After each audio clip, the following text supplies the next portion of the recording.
ഇന്ന് നമ്മൾ വളരെയധികം സ്നേഹത്തോടെയും നന്ദിയോടെയും ബഹുമാനത്തോടെയും കൂടെ അനുസ്മരിക്കുന്ന ജസ്റ്റിസ് ശ്രീദേവിയെ അവരുടെ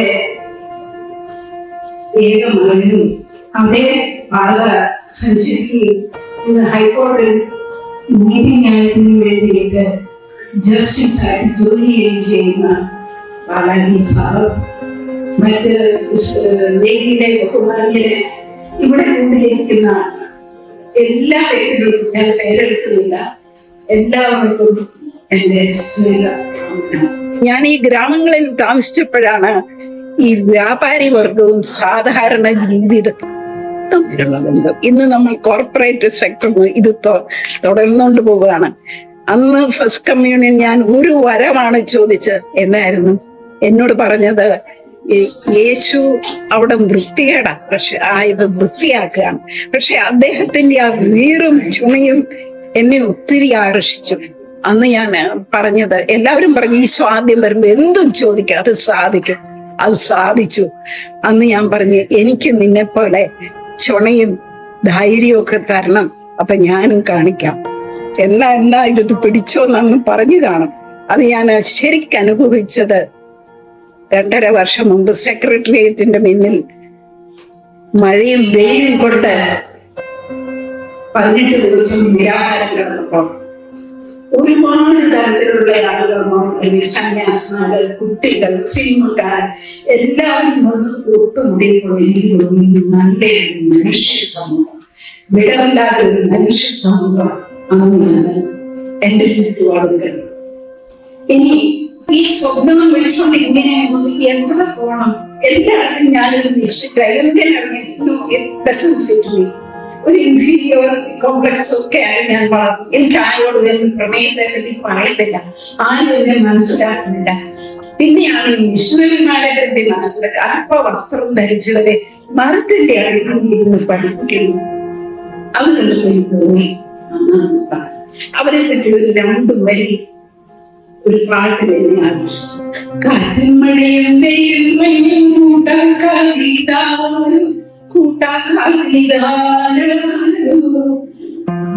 ആ ജീവിതമാണ് എന്നും ഞാൻ ജീവിക്കുന്നത്. അതും കൊടുക്കട്ടെ വിഷയമാണ്. പക്ഷേ ഈ സ്വന്തം കൊണ്ട് ഈ പ്രളയം കൊണ്ട് മിഷണറി കോൺഗ്രിഗേഷൻസ് ഫസ്റ്റ് ഡേയിൽ എന്താ പറയുന്നത്? സാമാന്യം കണ്ടിട്ട് കൊണ്ടാണ് കോൺവെന്റിന്റെ കുറ്റം ഞാൻ പറയുകയില്ല. എന്റെ ഉള്ളിലുള്ളതോ ക്ലിക്ക് ചെയ്യാൻ പറ്റുന്നില്ലായിരുന്നു. അന്ന് ഞാൻ പറഞ്ഞു, എനിക്ക് പോകണമെന്ന് പറഞ്ഞില്ല. Sister, I have no occasion. ഇതല്ല എന്റെ ജീവിതം. എന്തോ എന്നെ പിടിച്ചു വലിക്കുന്നത്. അതെന്റെ ചുറ്റുവട്ടവും ആദിവാസികളെയും കാണുന്നുണ്ട്. നിങ്ങൾ ഏതെങ്കിലും ആദിവാസി ഹൗസിൽ തോട്ടം തൊഴിലാളിയായിട്ട് അവരുടെ കൂടെ ഇടയിച്ചപ്പോൾ എന്റെ വഴി കണ്ടുപിടിക്കാൻ അതിന് ഒരു ആദിവാസി സ്കൂളിലാണ് പഠിപ്പിക്കാൻ ഈസിയായിരുന്നു. അന്ന് മുതൽ ഞാൻ വീട്ടിൽ അന്വേഷണം. ഞാൻ ബൈബിളിൽ കൂടി ഒരു യാത്ര നടന്നു. ആ മുതലേ മനുഷ്യരും പറയും പോയി.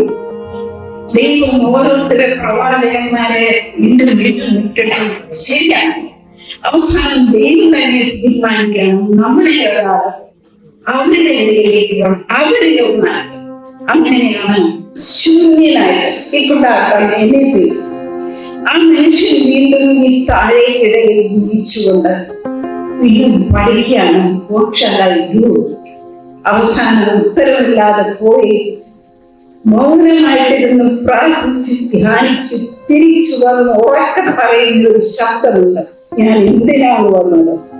നമ്മൾ നിയമം പഠിക്കുന്നതിന് ഒത്തിരി മുമ്പേ കോൺസ്റ്റിറ്റ്യൂഷൻ ശരിക്കും വായിച്ചു മനസ്സിൽ അതിന്റെ ആദ്യത്തെ വാക്കുകൾ ഒരുപക്ഷെ ആൾക്കാർക്ക് കട്ടെടുക്കാമെന്ന് അറിയത്തില്ല.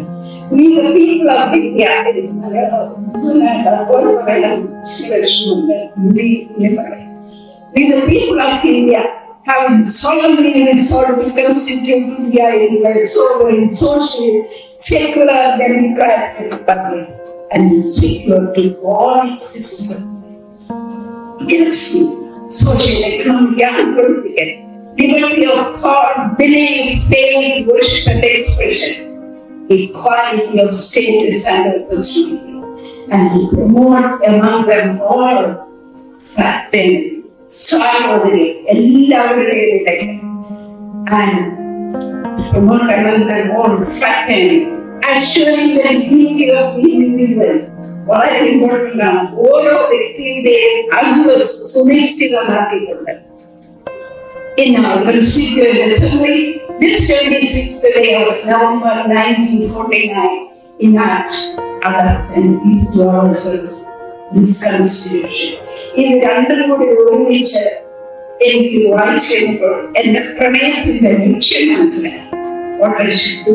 എല്ലാവരും വഴി ക്ലിയറല്ല. ഞാൻ ഈ കഴിഞ്ഞ് കുട്ടിക്കാരും ഷോയിടുന്നത് എങ്ങനെയാലും പിന്നെ ഓരോന്നും സംഭവിച്ചു. ദൈവം അത്ഭുതം പ്രവർത്തിച്ചു വഴി തുറന്നതല്ല. ഒരുപാട് ദുരന്തങ്ങളിലാണ് തുടങ്ങിയത്.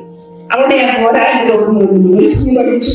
നേഴ്സിംഗ് പഠിച്ച് കുറെ ഇതൊക്കെ കഴിഞ്ഞിട്ടാണ് ഇനി അങ്ങോട്ടൊന്നും വിചാരിക്കുമ്പോൾ അഭ്യാർത്ഥികളോട് അപ്ലൈ എഴുതി അങ്ങോട്ട് അവിടെ അതിന് കഴിഞ്ഞ് വീണ്ടും ഒരു യുദ്ധം കൊണ്ട് എല്ലാം നശിച്ച ഒരു രാജ്യത്ത് ആ ജനങ്ങളുടെ ശൂന്യമായി കിടക്കുന്ന ഒരു രാജ്യമാണ്. അവിടെയും പ്രവർത്തിച്ചിട്ട് തിരിച്ചു വന്നാണ് ഞാൻ എനിക്ക് അമേരിക്കയിൽ പഠിക്കാൻ ഒരു ഫ്രീ ആയിട്ടുള്ള ഒരു ഓഫർ അദ്ദേഹത്തിന്റെ മുദ്രയിലാണ് ഇവിടെ എനിക്ക് പറ്റുന്നില്ല. ഈ അമേരിക്കൻ സിലബസ് വായിച്ചാൽ 3 ദിവസം അവിടെ അപേക്ഷിച്ചു. അങ്ങനെ എന്നും ഞാൻ വഴി മാറി പിന്നെ കോളേജിൽ ചോദ്യം ചെയ്യാൻ ഒരുപാട് പഠിച്ചിട്ട് വിട്ടു. ഒരുപാട് എല്ലാ ഞാൻ വാങ്ങിച്ചിട്ടുണ്ട്.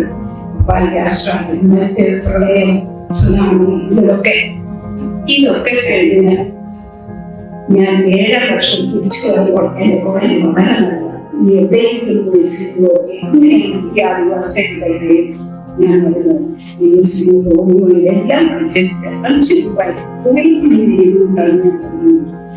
അന്ന് എനിക്ക് ബോധ്യമായി എന്റെ പ്രണയം വഴി ലക്ഷ്യം കണ്ടത് വഴി ഞാൻ കണ്ടത്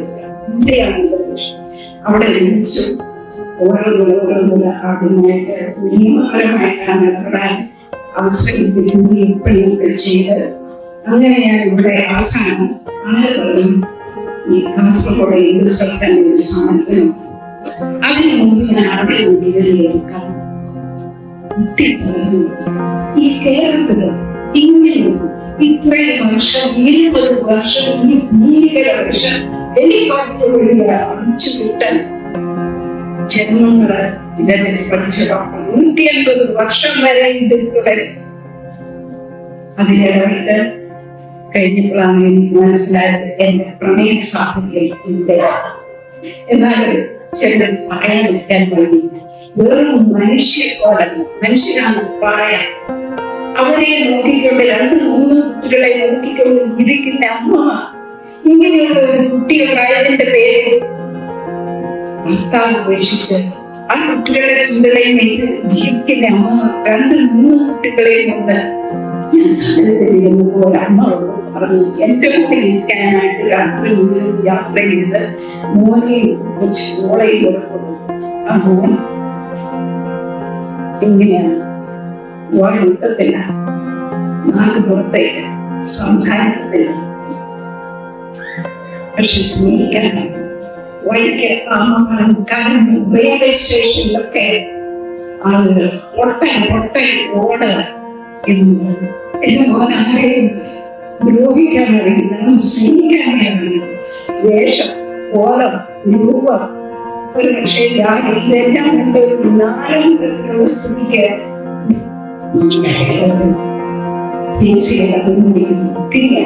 അപ്പൊ അങ്ങനെയുള്ള സാഹചര്യത്തിൽ ഈ കേരളത്തിൽ ഇങ്ങനെയൊരു സാഹചര്യം നടക്കുകയും ഒരുപാട് പേർക്ക് അങ്ങനെ ഉദ്ദേശമാകുകയും ചെയ്യുന്ന ഈ ആശ്രയ ഈ സങ്കേതം ഇവിടെ നടത്തിക്കൊണ്ടുപോകാനുള്ള എല്ലാവർക്കും എല്ലാ ആശംസകളും ദൈവാനുഗ്രഹം ഇവിടെയുള്ള ഓരോ വ്യക്തികൾക്കും ഒരു പ്രതീക്ഷയ്ക്ക് വകയാകട്ടെ എന്ന് ഞാൻ പ്രാർത്ഥിക്കുന്നു.